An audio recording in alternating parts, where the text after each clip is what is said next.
Based on the theorem, based on the example, let's state the theorem of Hopf bifurcation that describes when the Hopf bifurcation happens for this general two-dimensional dynamical system. Here, mu is the parameter, and we can assume, without losing generality, that the fixed point is at the origin.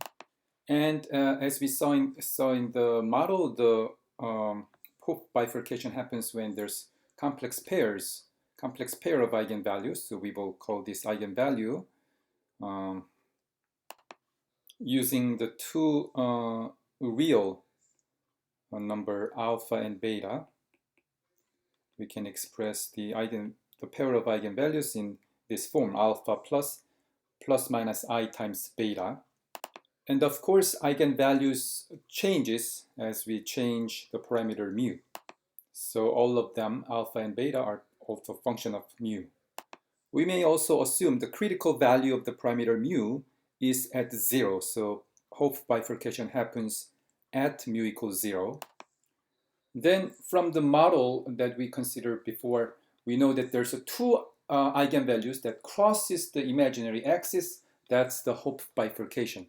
So when the Hopf bifurcation happens, the two eigenvalues must stay as a complex number. So when it crosses the imaginary axis, the eigenvalues will be purely imaginary with non-zero imaginary component, which exactly means the following.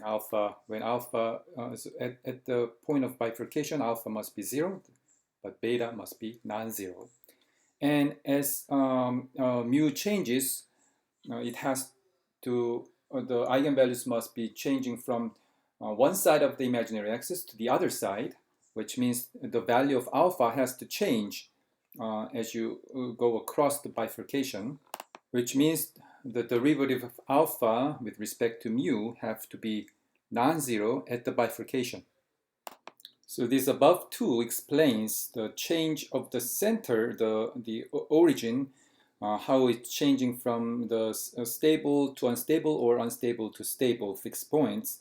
But to explain the growing periodic, these emergent periodic solutions around the center, you need to look at the higher order, the third order behavior, and that we look in the model. And that's given by the following condition, which is very complicated. And the video just got broken, so let me stop the video and record again.